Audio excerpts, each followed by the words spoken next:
Bonjour et bienvenue dans ce webinaire. Alors, j'ai le plaisir de vous présenter le docteur Guillaume André, qui est pharmacien nutritionniste, enseignant de nutrition appliquée à la faculté de pharmacie de Nantes et à l'Institut catholique de Vendée. Moi, je m'appelle Aurore. Je vais relayer vos questions à la fin de l'intervention du docteur André, puisque vous aurez la possibilité de les poser par écrit dans la rubrique questions. Voilà. Écoutez, docteur André, je vous laisse la parole. Bien, mais bonjour à tous. Ravi de faire ce temps de formation avec vous. C'est la première fois que la Société francophone de nutrition clinique et métabolisme fait un webinaire uniquement pour les pharmaciens. Et donc, le sujet d'aujourd'hui, c'est la dénutrition, un sujet sur lequel les pharmaciens peuvent vraiment aider la prise en charge. On a 1 heure devant nous, en sachant qu'on va essayer de faire une demi-heure.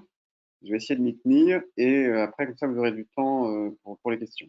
Alors, plus on commence à l'heure, plus on finit à l'heure. Donc, je vous propose de démarrer donc, sur le rôle du pharmacien dans la prise en charge de dénutrition. Voilà, donc le plan de l'intervention, on va voir les enjeux de la dénutrition, ensuite les pathologies à risque. Alors, docteur André, on ne voit plus votre présentation. Ah, alors ça commence mal. Voilà. Voilà. C'est parti? C'est bon. Voilà, donc je disais 3 points, enjeux, pathologie à risque et prise en charge à domicile. Et puis il y aura un petit 4e point pour l'actualité, on ne peut pas passer à côté, on fera un petit mot sur le Covid. Et le Covid et les aspects de dénutrition liés au Covid. Donc les enjeux de la dénutrition, tout le monde le sait, hein, quand on est pauvre, quand on habite dans des pays dits sous-développés, on risque d'être mal nourri et c'est la dénutrition. Et c'est pas trop le sujet de notre intervention d'aujourd'hui. On va plutôt parler des maladies qui entraînent la dénutrition. Et on va voir très rapidement que malheureusement, la dénutrition aussi entraîne des maladies. Et on va se focaliser sur ce cercle vicieux de dénutrition, maladie, maladie, dénutrition. Et finalement, comment le pharmacien, avec ses collègues médecins, diététiciens, et autres acteurs du domicile vont pouvoir stopper ce cercle vicieux. Retenez bien ce problème-là, dénutrition, maladie, maladie, dénutrition. Donc, en France, le comité de lutte contre la dénutrition estime à 2 millions de personnes en France, 2 millions de Français qui sont dénutris. Donc, c'est énorme. Et donc, on a énormément de patients qui passent la porte d'une officine qui sont dénutris. Alors, qui sont concernés par la dénutrition? Donc, les populations en précarité, les personnes âgées et les malades hospitalisés. Alors, vous allez me dire, on parle de prise en charge à domicile, mais nous, on voit bien des patients qui sortent d'hôpital et on ne pourra pas oublier cette population. On va faire un tout petit peu de physiopathologie, mais on n'ira pas dans le cycle de Krebs ni ces bons souvenirs de biochimie, ou mauvais pour certains, mauvais souvenirs. Mais il faut bien comprendre que la dénutrition, c'est relativement simple. Ça résulte d'un déséquilibre entre les besoins et les apports. Et finalement, on peut résumer avec en trois causes les déficits: la réduction des apports, l'augmentation des besoins, et on verra aussi à la marge l'augmentation des pertes. Si on détaille un tout petit peu ces trois causes de dénutrition, donc la réduction des apports. Donc, vous voyez, par exemple, l'anorexie, c'est une réduction des apports, mais les pathologies dentaires, les régimes, un obstacle sur le tractus digestif, voilà, tout ça vont diminuer les apports alimentaires et donc augmenter le risque de dénutrition. Deuxième cause, l'augmentation des besoins. Alors, l'augmentation des besoins, j'ai mis le petit symbole du Covid, mais voilà, vous avez par exemple une infection, une grippe, le Covid-19, une inflammation. Tout ça, ça va augmenter les besoins de l'organisme pour lutter contre l'infection, pour cicatriser. Et puis, on a expliqué tout à l'heure déjà qu'il y avait aussi un 3e point qui était l'augmentation des pertes. Et donc, dans les pertes, vous allez avoir par exemple les brûlures, les vomissements, les diarrhées, voilà, qui vont augmenter les pertes. Essayez de bien vous retenir ces trois problèmes qui entraînent de la nutrition, parce que finalement, vous allez voir qu'énormément de gens peuvent se retrouver dans ces situations-là. Et quand on va faire du dépistage, eh bien, on va essayer de rechercher voilà, tous les gens qui peuvent rentrer dans ces trois catégories: réduction des apports, augmentation des besoins, augmentation des pertes.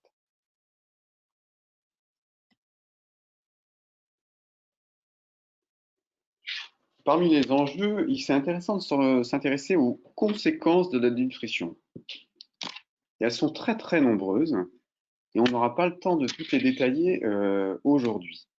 Elles sont très très nombreuses. Vous voyez ici un petit panorama. On va en prendre quelques-unes. Alors, si ça voulait bien marcher, normalement il y a du texte. Excusez-moi. C'est les aléas du direct, comme on dit. Voilà, c'est mis en noir. Pourquoi? Bon, tant pis. Donc, conséquences cliniques. Altération de l'état général. Donc, évidemment, quand on mange moins, on est plus fatigué. Et ce que je voulais vous dire là-dessus, c'est surtout quand on était dénutri, on avait une diminution de la force musculaire, on y reviendra, et donc ça peut augmenter le risque de chute. Deuxième conséquence clinique, la diminution de l'immunité. Et c'est vraiment très, très, très important, c'est primordial d'avoir ça en tête. La diminution de l'immunité est très forte lorsqu'on est dénutri. Et donc, on va être plus sensible aux infections, et ça va augmenter la gravité des infections. À l'hôpital aussi, par exemple, ça peut augmenter le risque d'infection nosocomiale. Alors, je ne sais pas pourquoi ça s'est remis. Voilà. Autre conséquence, vis-à-vis de la respiration, ça va diminuer l'activité des cils vibratiles. Et donc là aussi, ça va augmenter la sensibilité aux infections. C'est-à-dire que nos poumons évacueront moins bien tout ce qu'on respire. Donc, vous voyez qu'on a une diminution je vous ai dit avant, là, de l'immunité, et en plus, on a une diminution de l'activité des cils vibratiles. Donc, pour toutes les infections respiratoires, vous voyez le problème. Ensuite, la nutrition entraîne aussi un retard à la cicatrisation. Donc, si vous sortez d'hôpital, que vous avez été opéré, ou que vous avez des escarres ou des brûlures, si vous êtes dénutri, comment voulez-vous bien cicatriser? Alors, un problème. Autre conséquence, c'est sur le moral, sur les aspects psychiques. Ça peut se traduire par une dépression, par une confusion. La confusion d'autant plus si la dénutrition est associée à une déshydratation. Et puis, malheureusement, avec l'apparition des corps cétoniques, au bout d'un moment d'un certain temps de jeûne, et donc quand on mange moins, il y a une anorexie secondaire qui se met en place. Et on peut retenir par cette phrase assez connue, là, c'est la fin de la faim et le début de la faim. Voilà. J'ai pris quelques exemples de conséquences, hein, il y en a d'autres. On va voir si ça refonctionne. Voilà. Et donc, ça a été mis en forme par Madame Ferry et Monsieur Le Sourd sur ce qu'on appelle la spirale de la dénutrition. Et vous voyez que plus on avance dans le temps, plus on arrive vers des choses très, très ennuyeuses et malheureusement de moins en moins réversibles. D'où l'intérêt de s'intéresser, nous, les pharmaciens, à la prise en charge de la nutrition, parce que plus on intervient tôt, plus il est facile de revenir en arrière.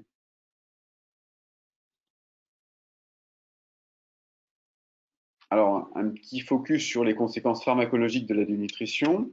Donc, il diminue la tolérance la dénutrition diminue la tolérance des médicaments, en particulier pour ceux qui sont liés aux protéines plasmatiques. Hein. Et donc, je vous ai mis là les INS, les ABK, les sulfamides, ça. Voilà, donc, se méfier parce que, par exemple, l'albumine, hein, qui est la protéine principale du sang, eh bien, elle est en chute très forte lorsqu'on est dénutri. Et donc, s'il n'y a plus de protéines dans le sang, tous les médicaments qui devaient être liés aux protéines plasmatiques se retrouvent sous forme libre. Alors, on peut retenir deux choses. La dénutrition, ça augmente les complications et ça augmente la mortalité. mais pas qu'un petit peu, hein. Vous voyez, là, c'est les résultats de méta-analyse. Indépendamment de toute pathologie, on multiplie quasiment par 3 le risque de mourir lorsqu'on est dénutri. C'est vraiment très, très important. Donc, on a vu les enjeux, et donc on va faire un petit point sur les pathologies à risque. Pareil, on ne les verra pas toutes. Alors, à tout seigneur, tout honneur, hein, quand vous délivrez des compléments nutritionnels oraux, dans la majeure partie des cas, c'est principalement pour des patients cancéreux. Donc, on va voir que l'alimentation est un vrai auxiliaire au traitement du cancer. À peu près tous les cancers impliquent de la dénutrition. Et vous voyez qu'évidemment, quand vous avez des cancers plutôt digestifs, on a une dénutrition plus importante. Alors, quelle est la physiopathologie spécifique de la dénutrition dans le cancer? Donc, toujours pareil, hein, nos trois causes, diminution des apports, augmentation des besoins, augmentation des pertes, quelques petits focus. Donc, diminution des apports, ben, vous avez l'anorexie qui est liée à certains médicaments qu'on utilise dans la chimiothérapie, qui sont des troubles du goût, qui donnent des nausées. Et vous avez tout ce que je vous ai écrit là. Pour l'augmentation des besoins, eh bien, si vous avez des tumeurs sécrétrices, elles vont mobiliser de l'énergie pour sécréter. Vous avez l'énergie toujours présente. Pour peu qu'il y ait eu de la chirurgie, eh bien, vous avez de la cicatrisation. Donc, vous voyez qu'on est dans une situation d'hypercatabolisme. Retenez bien ce mot-là, on en aura besoin tout à l'heure. Donc, le cancer est une situation d'hypercatabolisme. Augmentation des pertes, on a quelques bières iatrogènes. Et éléments supplémentaires dans le cancer, il y a eu quelques anomalies métaboliques qui ont des conséquences nutritionnelles, et en particulier l'activation d'une voie de néoglucogénèse qui va augmenter la lipolyse hein, et le catabolisme protéique. C'est-à-dire qu'on va manger nos graisses et manger nos muscles, pour le faire simple. Et ça de façon un peu anarchique. Voilà, donc dans le cancer, en gros, le cancer a à peu près tout, quoi, hein, et ça explique bien pourquoi dans le cancer, les patients sont dénutris. Et finalement, malheureusement, il arrive parfois que la perte de poids soit même un symptôme qui apparaisse en premier. Et donc, si vous avez un patient que vous avez qui perd du poids, envoyez-le faire un bilan. Donc, on a parlé du cancer, on va parler maintenant des personnes âgées. Donc, les personnes âgées, c'est pas une maladie, hein, mais c'est une population à risque. Et ben, vous le savez comme moi, hein, la population française vieillit. Et juste un exemple pour que ça soit frappant, voilà le nombre de centenaires en 1950, 200, en 2000, 8000. Et je vous fais réfléchir sur aujourd'hui. Donc, j'ai pris 2018 pour que ça tombe juste. Donc, 2 fois plus, 16 000 centenaires. En sachant que logiquement, s'il n'y avait pas eu la guerre 14-18, on devrait avoir beaucoup plus de centenaires. Il y a un creux dans la pyramide des âges.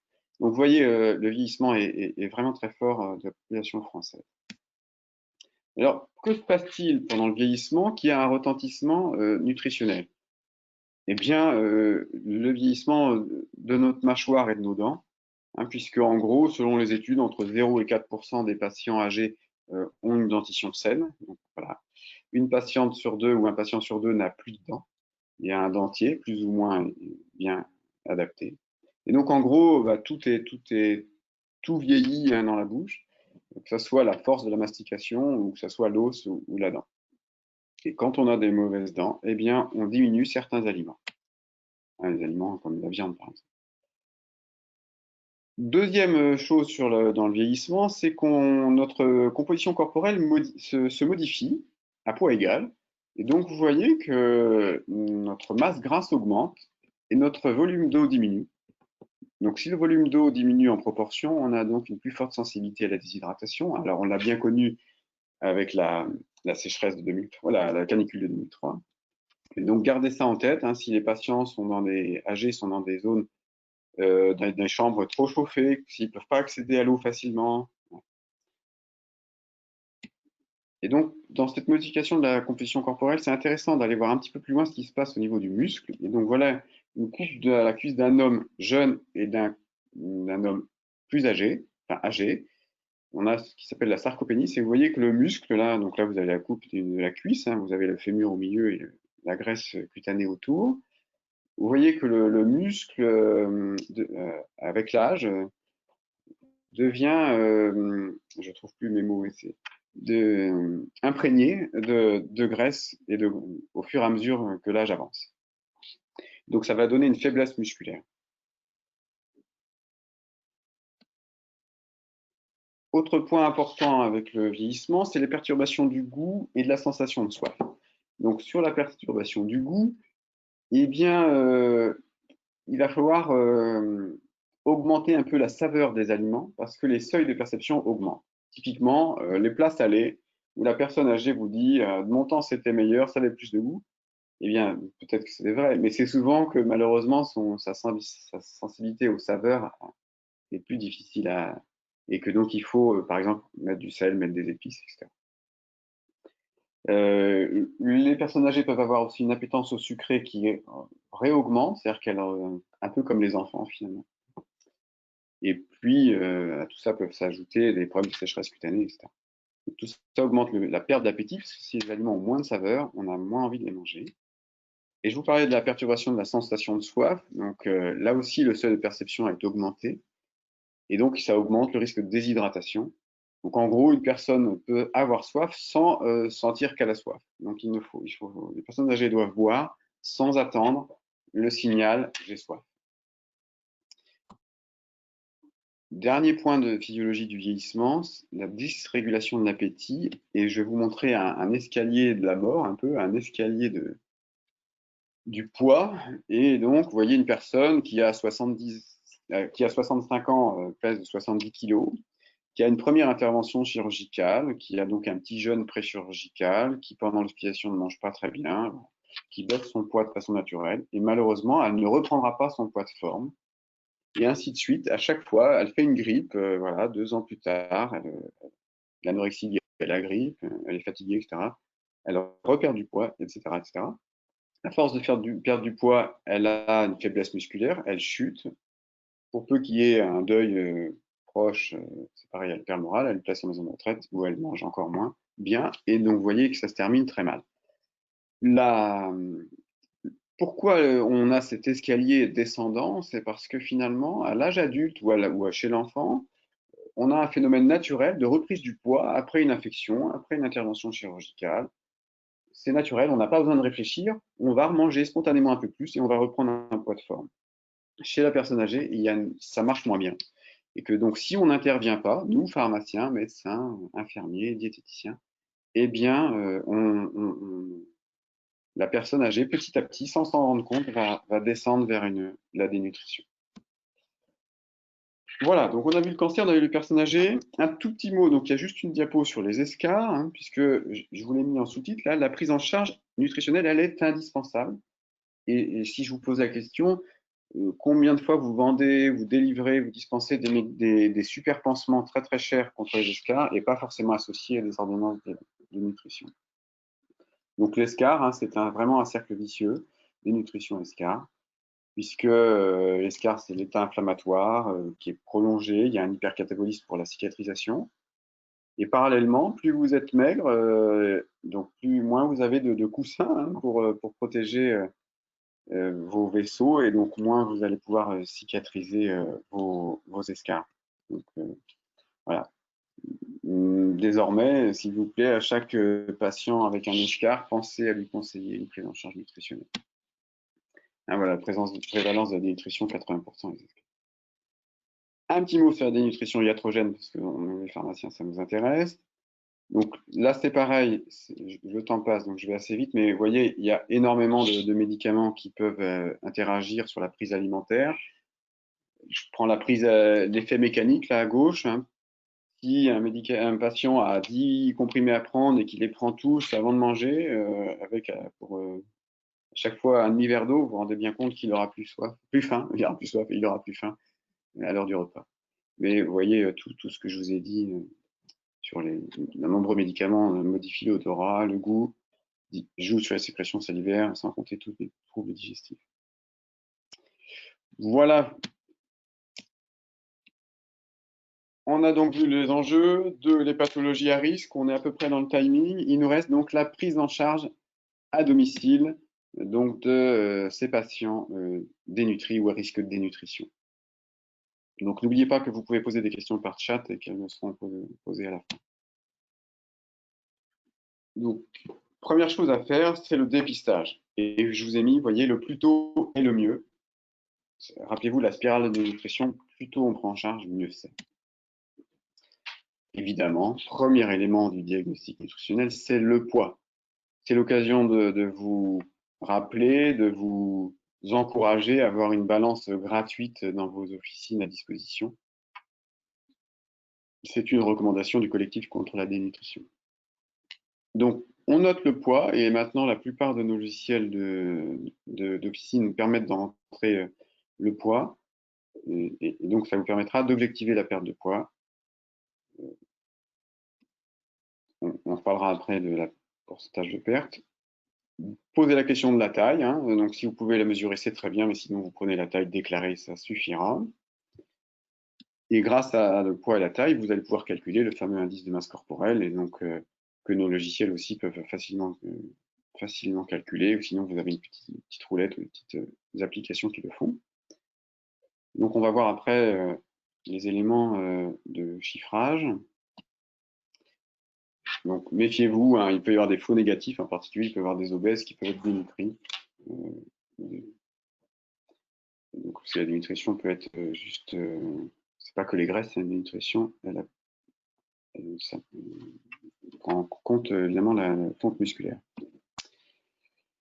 Vous pouvez aussi faire des petits tests du genre comme Fagerstrom par exemple pour le tabagisme. Il existe pour les personnes de plus de 65 ans un MNA, version courte que je vous ai mis à droite là. Et donc là, en 6-7 questions, vous pouvez faire un dépistage de dénutrition. C'est très simple, c'est très sérieux, c'est validé pour les personnes âgées. Il existe aussi des échelles d'évaluation des ingestats des patients que vous pouvez demander au labo des compléments nutritionnels oraux, par exemple, et donc qui vous permettent de faire évaluer sur je mange pas beaucoup ou je mange comme d'habitude, ou la proportion. Ça peut être intéressant aussi quand on veut savoir un peu comment mangent les patients dans l'interrogatoire. On fera quelques exemples d'interrogatoire tout à l'heure. Alors, il y a des critères de dénutrition. Donc, je pense qu'il est important de les connaître. Ils ont été réactualisés l'hiver dernier. Donc voilà, vous avez, pour ceux qui ne les connaissaient pas, les derniers critères de diagnostic de dénutrition. Chez l'adulte, hein, je ne vous parlerai pas de chez l'enfant, je parlerai de l'adulte et des personnes âgées. Donc les critères chez l'adulte, il faut un critère dit phénotypique, un critère un peu physiologique si vous voulez. Donc, par exemple, perte de poids supérieure à 5% en un mois ou supérieure à 10% en 6 mois. Ça, c'est un critère. Ou bien un IMC inférieur à 18,5. Ou bien une diminution de la masse musculaire et de la force musculaire. Un seul de ces critères suffit, auquel il faut ajouter un critère étiologique, donc un critère de cause. Et par exemple, diminution de la prise alimentaire de la moitié pendant une semaine. Donc, diminution de moitié de la prise alimentaire pendant une semaine, c'est un critère étiologique. Autre critère étiologique, une absorption réduite. Autre critère étiologique, une situation d'agression qui se traduit par un hypercatabolisme. Typiquement, la grippe, le Covid-19, le cancer.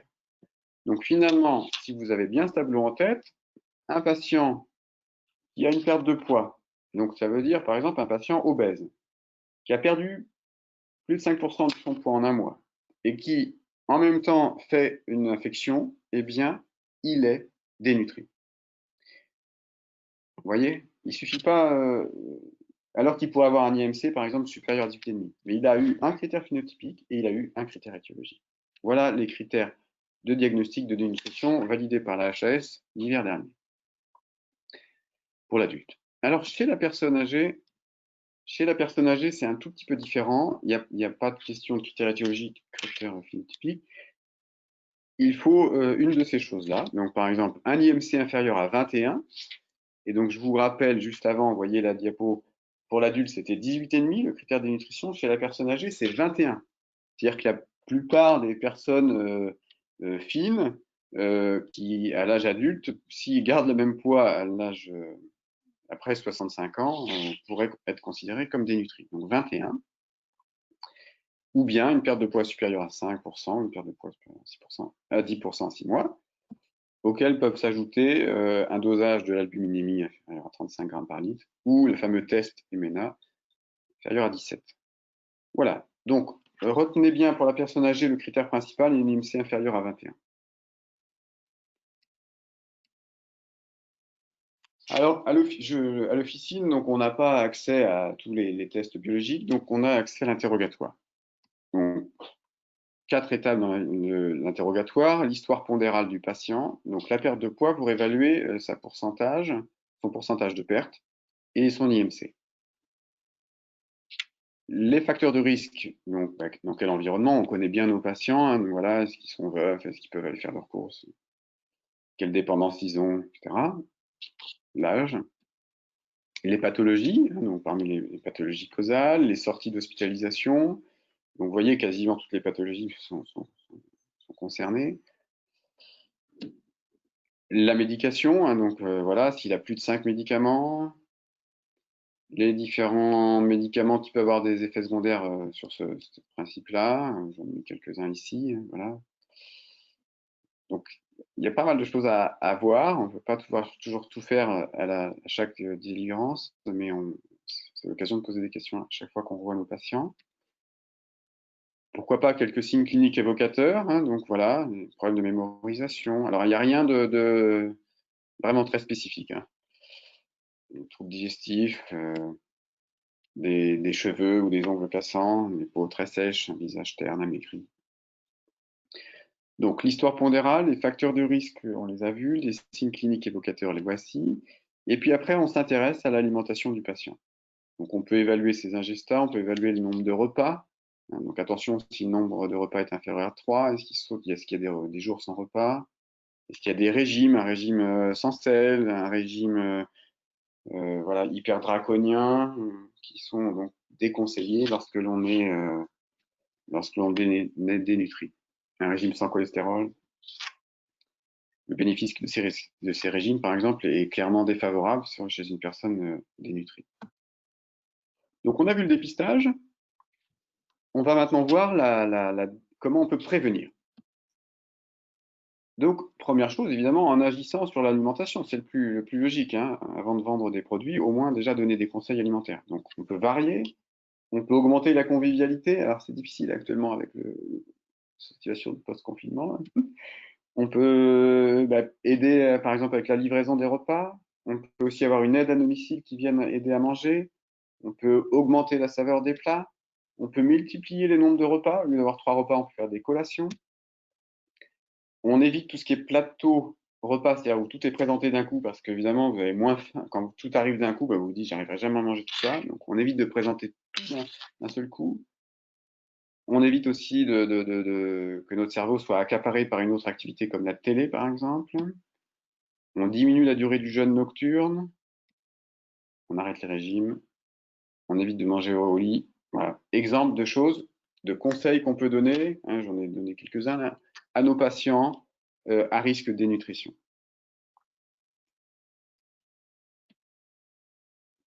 Sur les aspects pharmaceutiques, évidemment, on essaye de faire le point, si c'est possible, sur le nombre de médicaments pour en diminuer. Moins il y en a, il faut laisser ceux qui sont indispensables, voilà, mais faire attention à ne pas avoir trop de médicaments pour ne pas trop couper l'appétit, éviter les effets secondaires dont on a parlé. Si la personne est déprimée, il faut bien la traiter et plutôt prendre donc ces médicaments en fin de repas quand c'est possible. Alors, prise en charge plutôt, la prise en charge, maintenant on va voir d'un patient qui est dénutri. Là, on avait plutôt vu les aspects de prévention. Maintenant, on va voir les aspects d'un patient qui est dénutri. Le premier objectif, c'est l'arrêt de la perte de poids. Voilà. On équilibre le besoin et les apports. Deuxième objectif, retour au poids de forme. Et donc, ça veut dire là qu'on va augmenter les besoins, les apports, pardon. On va augmenter les apports. Ils sont plus lourds sur la balance. On va augmenter les apports pour faire monter le poids. On va utiliser pour ça la nutrition clinique. Différents types de prise en charge. Donc, les prises en charge alimentaires. la prise en charge avec les compléments nutritionnels oraux, la prise en charge avec les sondes entérales, et puis on pourrait aller jusqu'à la prise en charge parentérale. Et à chaque fois, si j'oublie de vous le dire, je vous le dis tout de suite, il y a toujours une partie activité physique associée. Alors, comment choisir la technique de renutrition? Eh bien, premier critère, c'est selon le dispositif du tube digestif. Si la personne peut avaler et que son tube digestif fonctionne, autant partir sur une nutrition orale. Ça semble logique. Mais ce critère n'est pas suffisant parce que il faut prendre en compte l'état nutritionnel du patient. Si il a un tube digestif qui fonctionne et qui peut avaler, mais par contre son état nutritionnel est très très dégradé, il est conseillé de démarrer tout de suite une nutrition entérale par sonde, peut-être pendant 15 jours, 3 semaines, sans attendre. Donc, premier élément de prise en charge, enrichir l'alimentation. Et si je vous prends un exemple d'une soupe, une bonne soupe, je peux y mettre de la crème fraîche, je peux y mettre du fromage râpé, je peux y mettre des croûtons, je peux y mettre du lait en poudre, donc c'est très riche en protéines, je peux y mettre du vermicelle, je peux y mettre un œuf. Voilà, si vous faites tout ça, alors peut-être pas tout d'un coup, vous voyez que votre soupe, elle va être beaucoup plus riche et que finalement, avec une petite assiette calotte ou un bol de soupe, vous voyez que la personne aura réussi à avoir plus d'énergie et plus de protéines. Voilà, vous trouverez ça sur le CESFARM ou sur le site de la Haute Autorité de Santé, des exemples pour augmenter la concentration énergétique du bol alimentaire. Hein. Donc, je vous ai pris l'exemple du potage, mais voyez ici d'autres exemples. Et c'est bien de commencer par des exemples gratuits où le pharmacien ne vend pas forcément, ça facilite la relation.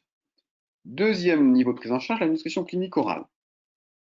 Donc avec les fameux compléments nutritionnels oraux qu'on va appeler CNO ou que le droit appelle aliments diététiques destinés à des fins médicales spéciales. On va les appeler CNO, c'est plus simple.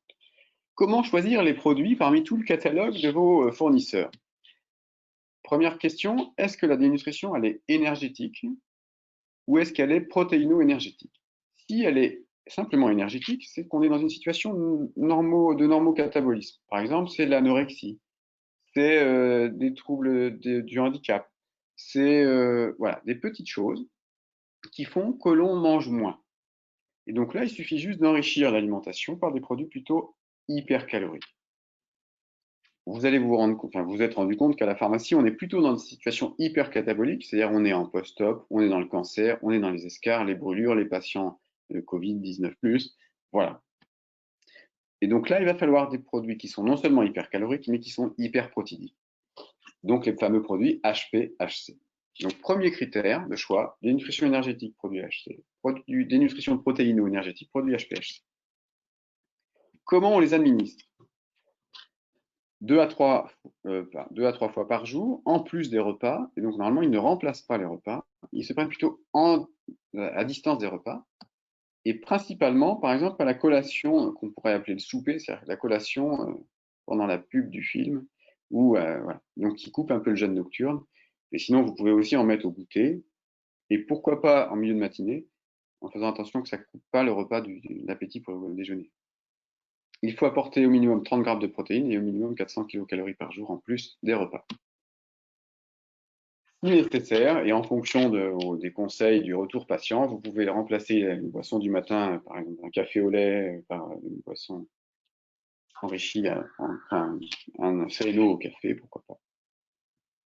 Ça peut aussi remplacer un dessert, mais le principe bien du complément nutritionnel, c'est qu'il vient en complément. Quel conseil? Donc, je vous l'ai dit, il ne remplace pas un repas. On peut les consommer frais, et on en reparlera tout à l'heure, c'est d'autant plus intéressant quand on a les troubles du goût. Il ne faut pas les faire bouillir, mais on peut les réchauffer pour ceux qui sont salés.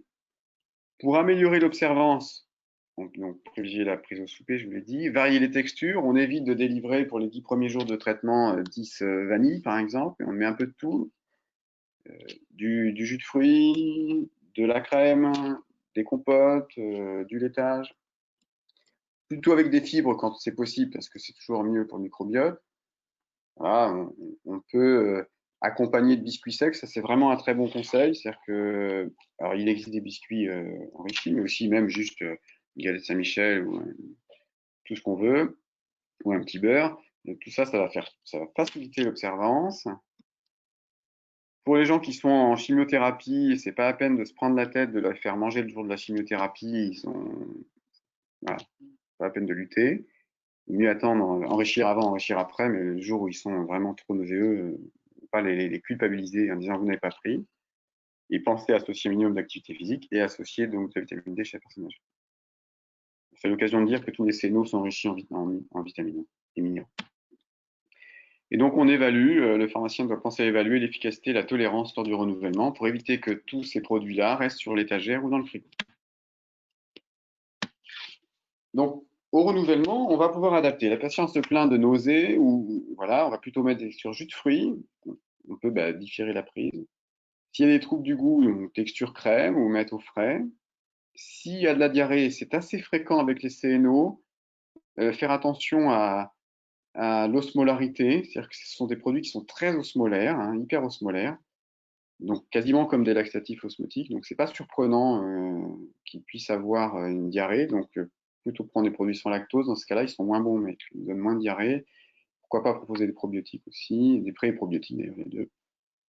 Et donc demander aux fabricants l'osmolarité du produit, parce que c'est pas toujours écrit sur les boîtes. Si c'est constipé, on pensera à mettre des fibres à hydrater en plus. S'il y a trouble de la déglutition, donc n'utilisez pas, il prend des produits bien froids. Voilà. Donc, il existe de nombreux CNO. On va essayer aussi de s'y retrouver parmi les différents modèles. Donc, il existe des produits uniquement modulaires, c'est-à-dire qui ont un seul type de macronutriments. Et donc, je m'intéresse uniquement à ceux à base de protéines.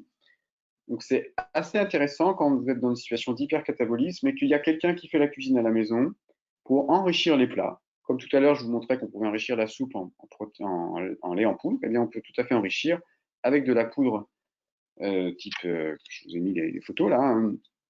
Ça a un goût neutre et donc on peut mettre ça dans toutes les préparations que l'on fait. Et c'est très bien parce que c'est bien toléré et ça fait un peu moins médical par exemple qu'un CN. Vous avez aussi des mélanges binaires, donc avec glucides et protéines. Donc là, vous allez retrouver les CNO jus de fruits. Donc attention, ils ne sont pas complets et ils sont rarement hyperprotéinés. Ils sont riches, mais ils sont rarement hyperprotéinés. Donc ceux-là, il faut éviter de les délivrer uniquement. Ils peuvent venir en complément. Si vous délivrez un, deux ou trois, enfin deux ou trois CNO, il peut y avoir un jus de fruits. Ça peut être très intéressant parce qu'il participe à l'hydratation. En plus, il s'absorbe plutôt plus facilement.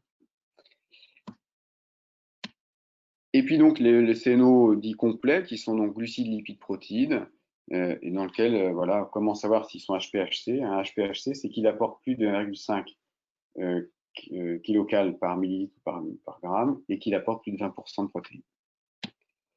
Alors, il y en a énormément, ils ne sont pas tous équivalents entre eux. Là, je vous ai mis un petit graphique pour vous montrer, par exemple, l'apport protéique et l'apport énergétique entre les abscisses ordonnées. La taille du rond correspond à la taille de la portion. Voilà. Donc, attention quand vous substituez à rester dans des catégories proches. Donc là, pour les crèmes, même principe, vous voyez qu'ils ne sont pas forcément tous avec les mêmes apports énergétiques ou les mêmes apports protidiques. Et puis, il y a des petites choses un peu particulières. Donc, les CNO, par exemple, le pain brioché, les biscuits. Je vois que le temps passe. Est-ce que les CNO sont efficaces? Oui. Voilà, toutes les études le montrent. Ils augmentent le poids, ils augmentent la force musculaire, ils diminuent les complications, diminuent la mortalité, à condition que les patients les prennent. Et c'est là notre rôle très important, à condition qu'ils apportent plus de 500 kcal par jour et 30 grammes de protéines par jour. C'est ce qu'a montré une dernière étude Cochrane. Prise en charge, je vais laisser tomber vu le temps qui passe, vous êtes censé savoir. Et un tout petit mot sur le Covid. Voilà, même si on arrive peut-être, on l'espère tous, en fin d'épidémie. Donc le Covid, c'est un critère étiologique de nutrition. J'ai mis en rouge tout ce qui pouvait avoir un effet sur la dénutrition, beaucoup de choses. Donc nos patients Covid sont dénutris. Et je vous propose, pour ne pas perdre de temps, un petit cas clinique. Tout petit cas clinique, je vais aller plus vite vu l'heure. Voilà. Donc, un cas clinique réel. Donc, Madame FK, qui a 66 ans, Et on terminera sur ce cas comptoir et comme ça, après, on pourrait me poser des questions. Donc, elle est traitée, elle a été dépistée Covid-19. Elle est traitée à domicile. Elle a reçu de l'azithromycine pendant 15 jours. Elle a perçu une perte de l'odorat qui a persisté 4 semaines. Et son mari a été hospitalisé, lui, pendant le même temps. Donc, à l'interrogatoire, on retrouve, elle pèse 57 kg pour 1,65 m. Elle pesait 61 kg il y a 3 semaines. En discutant avec elle, elle vous dit qu'elle n'a pas beaucoup mangé parce qu'elle était fatiguée et qu'elle manque de goût, mais qu'elle a conservé une appétence pour les aliments un peu acidulés. Et qu'en plus, elle vous dit, voilà, c'est plutôt une femme coquette, qui ne souhaite pas reprendre de poids pour garder la ligne. Qu'est-ce qu'on fait de tout ça? Quelle attitude? Eh bien, première question, est-ce que ma patiente est dénutrie? Je calcule l'IMC et la perte de poids. Donc, 66 ans, elle a un IMC inférieur à 21, limite, mais inférieur. Elle a une perte de poids supérieure à 5% en un mois. Et en plus, elle a, ça apparaît pas sur mon plus là, mais et en plus, elle a un facteur étiologique avec le Covid. Donc, la prise en charge, j'évalue comment elle mange, hein, je fais mon interrogatoire sur les aliments. Je lui conseille d'enrichir de l'alimentation, parce que là, si vous entrez d'entrée de jeu sur un CNO, sur quelqu'un qui veut garder la ligne, ça va être mal parti. Mais vous pouvez essayer avec des CNO un peu acidulés, des trucs un peu en jus de fruits ou des trucs un peu glacés. Mais clairement, il va falloir lui faire comprendre qu'il va falloir prendre des protéines. Donc, à défaut de CNO, ça pourrait être par exemple des protéines en poudre, plus l'enrichissement d'alimentation. Et surtout, donc, vous faites bien une réévaluation à une semaine. Si la perte de poids est stoppée, c'est super. Et si la perte de poids se poursuit, eh bien, voilà, rendez-vous chez le médecin sans attendre. Voilà, j'ai été un peu vite sur le Covid parce que je voyais l'heure qui tournait, mais si vous voulez, je pourrais vous montrer mes diapos. Et maintenant, je vous écoute.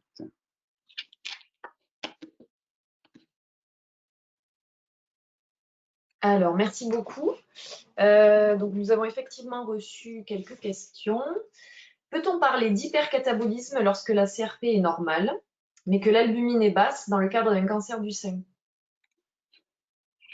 Alors, reposez la question parce que j'étais en train de revoir le. Est-ce qu'on peut parler d'hypercatabolisme quand la CRP est normale, mais que l'albumine est basse dans le cadre d'un cancer du sein? Ouais, c'est une bonne question.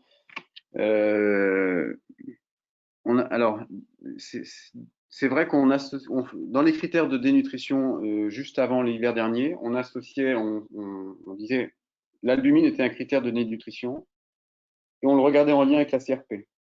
Malheureusement, c'était très difficile à interpréter, donc on a abandonné ces critères de dénutrition. Donc, donc je peux pas répondre à la question uniquement est-ce que la personne est dénutrie, mais si elle a un cancer du sein, on a un critère étiologique, premièrement, et c'est vrai que si l'albumine est basse, ça correspond, enfin, ça se tient aussi. Et le cancer étant un facteur d'hypercatabolisme, je vais dire oui, je mets un HPHC dans le cas de cette patiente. Voilà. Très bien. Même si la CRP, c'est normalisé. Mais la CRP peut être modifiée par tellement de facteurs. Voilà. D'accord. Alors, dans les critères, un patient âgé, est-ce qu'il est défini à partir de quel âge? 65, Ouais. 70, 75, Il n'y a pas de 80? consensus. Il n'y a pas de consensus. Parce qu'on vexe les gens quand on dit 65 ans. La, clairement, on aurait tendance à dire 75 ans. Hein, voilà, pour nous, dans la tête du pharmacien, on voit bien que nos patients entre 65 et 75 ans, ils sont plutôt en pleine forme. Donc, j'en parlais encore avec quelques collègues là. Non, il n'y a pas de consensus. Mais si je prends l'exemple de l'actualité, pour le Covid-19, on a considéré qu'un personne âgé était bien à 65 ans. Donc, c'est pour ça que je vous ai parlé de 65 ans aujourd'hui. Et c'est, je pense, retenez ce critère aujourd'hui jusqu'à la. Voilà. Très bien. Alors, toujours dans les critères, une personne qui attire l'attention sur le fait que pour une personne, pour mesurer l'IMC d'une personne âgée, il faut utiliser sa taille à l'âge adulte plutôt que la taille actuelle. Ouais. C'est pour ça que je vous disais que c'est pas mal de. On peut prendre tout à fait la taille déclarée ou la taille sur la carte d'identité. Hein, ça peut marcher très bien. Je suis assez d'accord. Bon, on n'est pas au centigramme près non plus, ni au centimètre près. Nous, on est à la pharmacie dans le dépistage.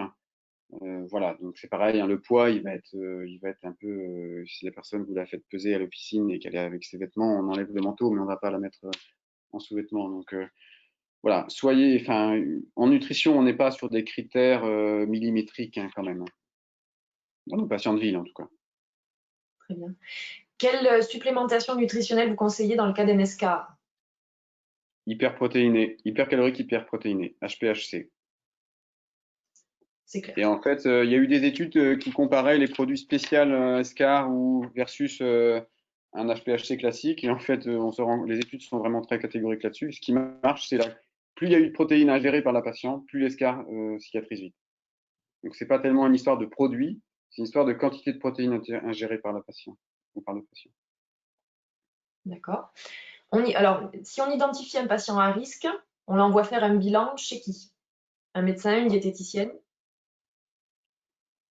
Alors, si vous avez une diététicienne dans votre commune, c'est formidable. Si le patient, alors avec le bémol des prises en charge des consultations diététiciennes, évidemment, c'est très très bien, c'est idéal.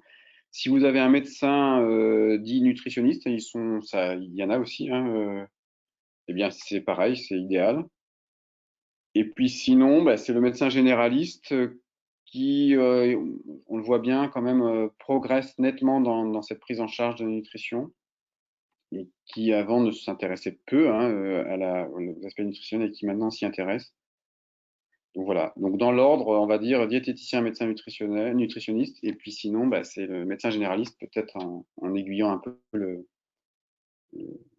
qui a été dépisté à l'officine. Mhm. Pour évaluer la masse musculaire, seriez-vous favorable à ce que toutes les officines s'équipent d'un hand grip? Avec quel coût? Ouais. Alors il y a eu une mode où les officines, s'équipaient aussi d'impédance mètre, hein. Euh, donc le hand grip, hein, c'est une sorte de poignet qui mesure la force musculaire sur la main. C'est plutôt pas mal. Euh, J'y suis favorable, oui. Après, il faudra un apprentissage, évidemment, hein, mais ça pourrait être comme quand on fait des dépistages avec des troubles respiratoires, oui, pourquoi pas. Avec des débitmètres de pointe, oui, pourquoi pas. Bonne idée. Ok. Mais dans les autres enfin, pour dépister aussi la force musculaire, on peut aussi faire lever la personne, la faire marcher 5 mètres. Ça marche aussi assez bien. La faire asseoir, la faire mettre debout et marcher. C'est des tests qui sont aussi très utilisés. Mais attention, à l'officine, on ne fait pas de diagnostic, on fait uniquement du dépistage. Très bien. Le pharmacien a-t-il le temps et les moyens de poser des questionnaires, enfin, de faire remplir des questionnaires aux patients âgés qui fréquentent la pharmacie pour pouvoir dépister la fragilité ou la sarcopénie? Oui, je pense que le MNA, là, que je vous ai présenté, cette question, c'est pas plus long qu'un de Strom. Ouais, c'est possible. D'accord. Dans quelle mesure les industriels, enfin les entreprises qui fabriquent les compléments nutritionnels oraux peuvent supporter les pharmaciens dans cette approche pour prévenir la dénutrition et conseiller les produits les plus En, adaptés? Est-ce qu'il y une aurait des... question peut-être d'un représentant. Mais la première chose, c'est qu'il faut qu'on ait vraiment des échantillons il faut qu'on ait des échantillons de disponibles, de différentes textures, de différents goûts, parce qu'on se rend compte que le pharmacien qui a des échantillons, il peut, sans attendre une prescription, faire tester les produits. Et en attendant une consultation, ça peut vraiment être très très bien. Ouais. Ça peut aussi démystifier. Et puis évidemment, faire goûter aux équipes officinales. Et puis, ouais, voilà les deux choses. Après, il y a les petits outils d'échelle et d'évaluation des ingestats, des petites réglettes de calcul d'IMC, toutes ces choses-là qui peuvent être facilement mises à disposition. Pourquoi pas des petits DMNA, voilà, ces choses-là. Très bien. Comment différenciez-vous la dénutrition énergétique de la dénutrition protéino-énergétique? Ouais. Donc la dénutrition énergétique, c'est celle où vous avez principalement qu'une diminution des apports. Et alors que la diminution protéino-énergétique, c'est celle où il y a une diminution, où il y a une augmentation des besoins. C'est-à-dire que l'organisme, il est en situation d'hypercatabolisme, c'est-à-dire il a besoin de nutriments pour lutter contre l'infection, pour faire des anticorps, pour faire de la peau, pour faire du tissu. Voilà. Merci. Les CNO jus de fruits, pourquoi ne jamais les donner seuls? Alors, je l'ai dit, mais je vous le redis, et on ne les donne pas seuls parce qu'ils sont incomplets, puisqu'ils n'ont que des glucides et des protéines, ils n'ont pas de lipides. Voilà. Ça reste des bons produits, mais avec cet inconvénient-là. Et ensuite, ils sont rarement HC. Ils sont enrichis en protéines, mais ils ne sont pas hyper protéinés, à l'exception d'un. Voilà. D'accord. Est-ce que les CNO doivent obligatoirement être prescrits par un médecin ou est-ce qu'un pharmacien peut les conseiller et les vendre sans prescription? Le pharmacien peut les vendre sans prescription, peut les conseiller, peut donner des échantillons sans prescription. Très bien. Pas besoin d'une prescription médicale. Est-ce qu'il y a un risque à donner trop de protéines? Ah oui, c'est une bonne question. C'est une question qui revient souvent et non. Voilà. Non pour 99% des cas. Même le patient dialysé, le risque de dénutrition est majeur. Et donc, la prise en charge, bon, elle sera faite en milieu spécialisé, hein, mais voilà. On pourrait se poser la question du patient qui a vraiment un rein très dégradé et qui ne serait pas suivi par un spécialiste. Voilà, donc le risque qui serait peut-être là. Mais sinon, même une personne âgée qui a une fonction rénale diminuée, il n'y a aucun risque à mettre trop de protéines. Alors, de toute façon, trop de protéines, qu'est-ce que ça veut dire, hein? C'est-à-dire que quand vous avez avalé 3 CNO, ça vous a du mal à en avaler plus. Alors, les CNO sont des compléments, donc Ouais. c'est 2 à 3 par jour maximum en théorie. Il arrive que certains médecins les prescrivent en alimentation exclusive. Y Ouais. a-t-il un risque de rejet de l'ordonnance par la sécurité sociale? Alors, je ne vous ai pas donné les critères LPPR, mais les critères LPPR, ils sont un petit peu plus stricts que les critères de diagnostic de dénutrition. Donc, il faut que la personne soit dénutrie pour qu'il soit pris en charge. Donc, si vous délivrez un CNO pour un confort social, voilà, quelqu'un qui est dans la précarité, le médecin a prescrit des CNO pour un aspect social, et que le patient n'est pas dénutri, dans l'absolu, oui, il y a un risque de rejet. Mais si le patient est dénutri, il n'y a pas de risque de rejet. Par contre, clairement, c'est un peu dommage que le patient mange que ça. Oui. C'est pas fait pour. Alors, la sécurité sociale demande à ce que le médecin note l'âge et le poids du patient sur l'ordonnance. Point d'interrogation. Est-ce qu'il n'y a pas besoin d'un critère phénotypique et ou étiologique aussi qui soit noté? Oui, vous pouvez pas écrire un critère étiologique puisque là, il serait obligé de marquer le nom d'une pathologie. Donc ça, c'est pas possible. S'il y a un contrôle du médecin de la caisse ou du pharmacien de la caisse, lui aura accès au dossier médical. Mais clairement, le poids n'est pas un critère suffisant, hein, j'espère vous l'avoir démontré, puisque vous pouvez être dénutri avec un IMC normal. Donc, non, alors c'était dans le temps où les critères étaient un peu faibles, mais maintenant qu'on a des critères très clairs sur la dénutrition, le poids est évidemment pas suffisant et la sécurité sociale ne peut pas se limiter à ça. Enfin, ne peut pas contrôler une ordonnance juste avec un poids. Alors, comment repérer justement une dénutrition chez une personne qui a un IMC fort, qui est obèse? Ouais. Eh bien, la vitesse de perte de poids, c'est-à-dire est-ce qu'il peut être obèse et s'il a perdu du poids, s'il a perdu du poids, vous avez un critère phénotypique, et puis est-ce que c'est associé donc à un critère étiologique, donc est-ce qu'il y a une cause. Clairement, c'est vrai qu'un obèse, s'il perd 4-5 kilos, il va peut-être pas s'en rendre compte, mais s'il se pèse, il va pouvoir l'objectiver. Donc objectiver la perte de poids, et puis on peut aussi objectiver la faiblesse musculaire avec justement les 10 nanomètres d'impédance mètre. Ouais. C'est un sujet vraiment d'actualité, hein, les obèses dénutris. Le diagnostic de la dénutrition pourrait-il être posé par le pharmacien et rentrer dans le cadre des entretiens pharmaceutiques? Ouais. Si, bah, moi je suis pour, hein, forcément. Je pense que la dénutrition pourrait tout à fait rentrer dans le cadre des entretiens pharmaceutiques. Mais je vous cache pas que par exemple, ça fait 15 jours que j'essaye de joindre quelqu'un au Conseil de l'ordre à propos des aspects nutritionnels du Covid et que pas beaucoup de réponses. Bon. En officine, quelle est la place du diététicien dans la prise en charge, pardon, dans la prise en charge du patient? Est-ce qu'un partenariat, selon vous, avec le diététicien libéral serait possible et dans quelles conditions? Moi, je le vois tout à fait possible, que ce soit pour nos patients qui veulent perdre du poids, et c'est pas toujours légitime, ou nos patients qui doivent en prendre. En tout cas, c'est vrai qu'à l'officine, on voit quand même beaucoup de gens qui ont des problèmes avec l'alimentation.